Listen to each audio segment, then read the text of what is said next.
राधे राधे, जय श्रीमन नारायण, हरे कृष्णा। कैसे हैं आप लोग? आशा करती हूँ कि भगवान हरि की कृपा आप सभी पर बनी रहे। और आज हम सुनेंगे पापी मौज करे और पुण्य आत्मा कष्ट। आपने देखा होगा कि जो लोग पूजा पाठ करते हैं वो बहुत दुखी रहते हैं, परंतु जो पूजा पाठ नहीं करते वो बहुत सुख भोगते हैं। ऐसा क्यों? ईश्वर ऐसा क्यों करता है? ईश्वर का यह क्या न्याय है? तो चलिए इसी के साथ कथा को शुरू करते हैं और जानते हैं इस प्रश्न का उत्तर इस कथा के माध्यम से।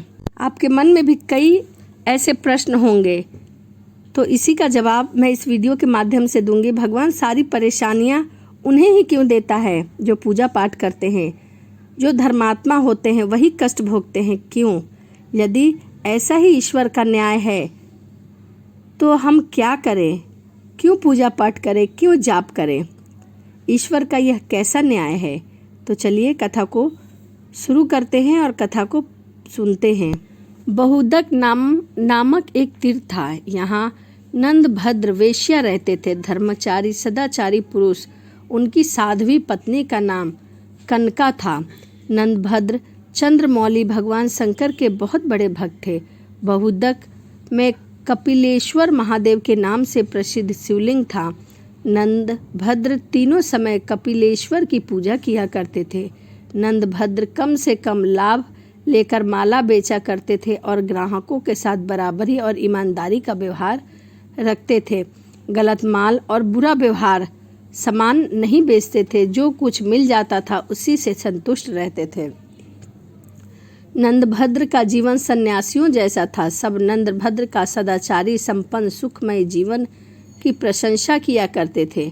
नंदभद्र के पड़ोस में रहने वाला सत्यव्रत, जो कि नास्तिक एवं दुराचारी था, उनसे जलता था। सत्यव्रत चाहता था कि किसी प्रकार नंदभद्र का कोई दोष दिख जाए तो उसे धर्म के मार्ग से गिरा दूं, परंतु नंदभद्र पर झूठे आरोप लगाया और सदा उनके दोष को ही ढूंढता रहता था। उसका स्वभाव बन गया था। दुर्भाग्यवश अचानक नंदभद्र का इकलौता पुत्र गंभीर रूप से बीमार हो गया। नंदभद्र ने दुर्भाग्यमान शोक नहीं किया। पुत्र के बाद उनकी पत्नी कनका भी गंभीर रूप से बीमार हो गई और काफ़ी समय तक बीमार रही। नंदभद्र पर विपत्तियां का पहाड़ टूट पड़ा था। उनके पड़ोसी सत्यव्रत को बड़ी खुशी हो रही थी।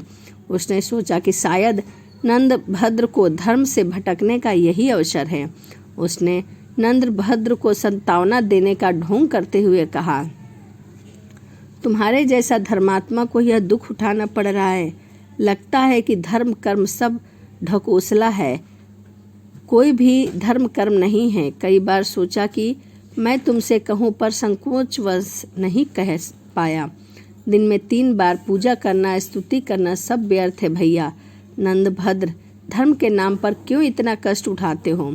जब से तुम इस पत्थर पूजन में लगे हो तब से कोई भी अच्छा फल तुम्हें नहीं मिल रहा है। तुम्हारा इकलौता पुत्र और पत्नी दोनों बीमार हैं।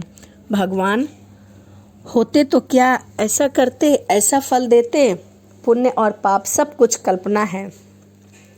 नंदभद्र, तुम्हें तो मेरी यही सलाह होगी कि झूठे धर्म को छोड़कर आनंद पूर्वक खाओ पियो भोगो, यही सत्य है। सत्यव्रत की बातों का नंदभद्र पर कोई प्रभाव ना पड़ा। वह बोला, सत्यव्रत जी, आप अपने आप को ही धोखा दे रहे हैं। क्या पापियों पर दुख नहीं आते? क्या उनके पुत्र या फिर स्त्री बीमार नहीं होती? जब सज्जन दुखी होते हैं तो लोग सहानुभूति जताते हैं, पर दुराचारी के दुख पर कोई भी व्यक्ति सहानुभूति नहीं दिखाता।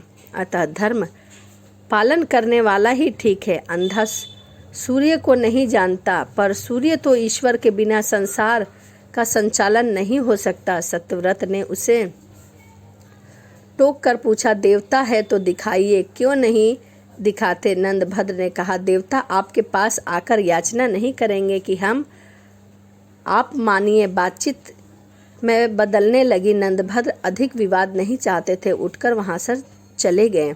पर उनके मन में यह विचार आया कि भगवान सदाशिव का साक्षात दर्शन जब होगा तो उनसे पूछूंगा कि आपके बनाए हुए संसार में सुख दुख जन्म मरण आदि क्लेश क्यों है? यह दोष रहित क्यों है? नंदभद्र शिव मंदिर आए, कपिलेश्वर शिवलिंग की पूजा की, भगवान के आगमन की प्रतीक्षा करने लगे। सोचा कि जब तक आज भोले बाबा दर्शन नहीं देंगे तब तक मैं ऐसे ही खड़ा रहूँगा और मैं यहाँ से कहीं भी नहीं जाऊँगा। लगातार 3 दिन और 3 रात नंदभद्र वैसे ही खड़े रहे। चौथे दिन एक बालक उस मंदिर में आया।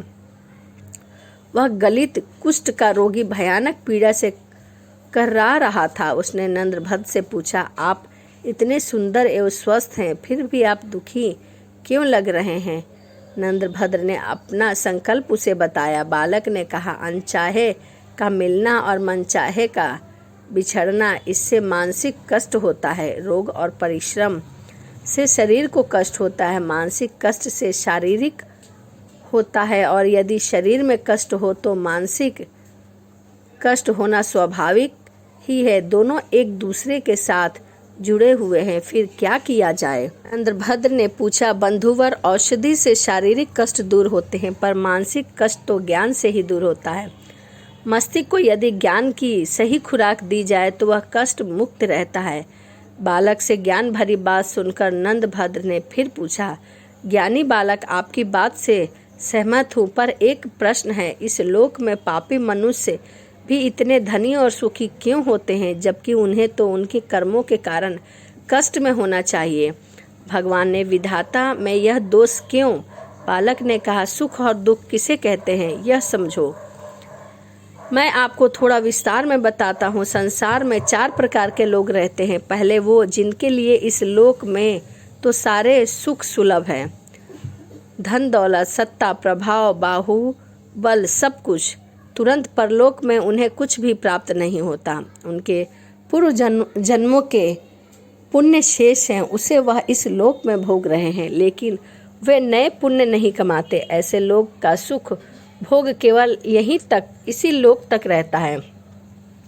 अगले जन्म के लिए वे कुछ भी शेष नहीं छोड़कर जाते, तो उनका अगला जन्म बिल्कुल उसी रूप में होगा जिसे देखकर आज वो कांपने लगते हैं। दूसरे वो लोग जिनके लिए परलोक में सुख का भोग सुलभ है, परंतु इस लोक में नहीं, क्योंकि उनके पिछले जन्म में संचित पुण्य नहीं है। वो तपस्या करके नए पुण्य कमा रहे हैं, उससे परलोक में सुख का भोग प्राप्त होगा। तपस्या से अर्थ केवल देव साधना ही नहीं होता, कर्म साधना, तप साधना भी होता है। उचित कर्म किसी भी तप से कम नहीं होता, क्योंकि इस संसार में रहते हुए सही मार्ग पर चलना कठोर साधन है, साधन से भी ज़्यादा कठोर है। तीसरे वे लोग होते हैं जिनके लिए इस लोक में परलोक में सुख भोग मिलता है, क्योंकि उनका पहले का किया हुआ पुण्य भी विद्यमान है और इस लोक में आकर भी वह उत्तम मार्ग का अनुसरण करते हुए तप कर्म के नए पुण्य बनाते हैं।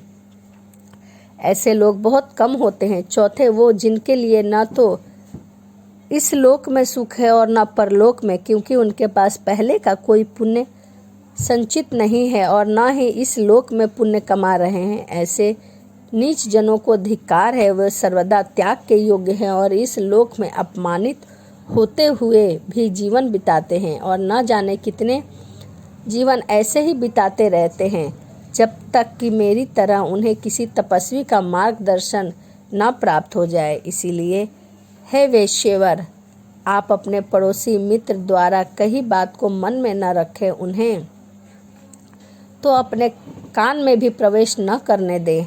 आप इस जन्म में भगवान सदाशिव के भजन और गुणगान करते रहें, जिससे आप जन्म के बंधों से ही मुक्त हो सकते हैं। एक छोटे बालक के मुख से ऐसी ज्ञानमयी और रहस्यमयी बातें सुनकर नंदभद्र बड़े प्रसन्न हुए। उनका सारा भ्रम, सारी शंका का निवारण हो चुका था।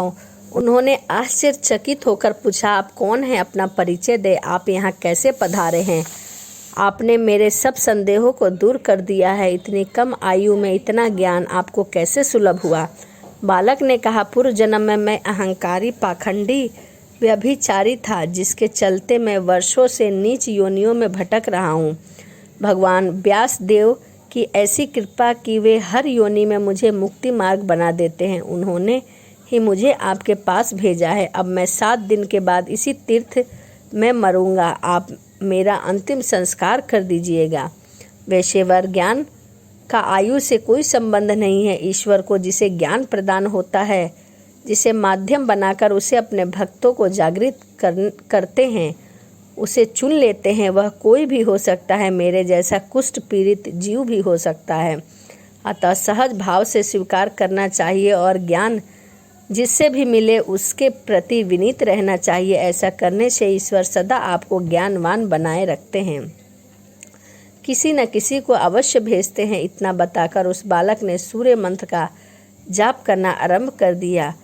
कुष्ठ के निवारण के लिए सूर्य मंत्र का जाप अति उत्तम माना गया है। भगवान श्री कृष्ण पत्र सांब में भी सूर्य की उपासना से कोढ़ से मुक्ति पाई जाती है। 7वें दिन उस बालक ने अपने प्राण त्याग दिए। नंदभद्र ने विधि पूर्वक उसका अंतिम संस्कार किया। नंदभद्र को जीवन की सच्चाई और सार्थकता का बोध हो गया। शेष जीवन उन्होंने भगवान शिव और सूर्य की उपासना में लगा दी। अंत में जीवन मरण से मुक्ति पाकर भगवान शिव का साक्षात दर्शन प्राप्त किया। स्कंद पुराण की इस कथा से आपके मन में बहुत से भ्रम दूर हुए होंगे। आशा है कि आपके जीवन में क्या मार्ग अपनाए रखते हैं, इसका भी संकेत इस वीडियो के माध्यम से आपको मिल गया होगा। पुराणों की कथा में जीवन के अनमोल रहस्य सांकेतिक रूप से दिए गए हैं। तो ये ही आज की अमृत कथा। अगर यदि कहानी आपको अच्छी लगी हो तो कमेंट में जय श्री राम जरूर लिखिएगा। और पापी मौज करते हैं और पुण्यात्मा कष्ट करते हैं। पूजा पाठ करने वाले कष्ट में रहते हैं और जो पूजा पाठ नहीं करते वो सुखी रहते हैं। इसका जवाब इस वीडियो के माध्यम से मैंने देने की कोशिश की है। यदि आपको वीडियो अच्छी लगी हो तो प्लीज़ चैनल को लाइक, सब्सक्राइब, कमेंट ज़रूर करिए। और तो चलिए इसी के साथ वीडियो को समाप्त करते हैं और मिलते हैं अगली वीडियो में। राधे राधे, जय श्रीमन नारायण, हरे कृष्णा।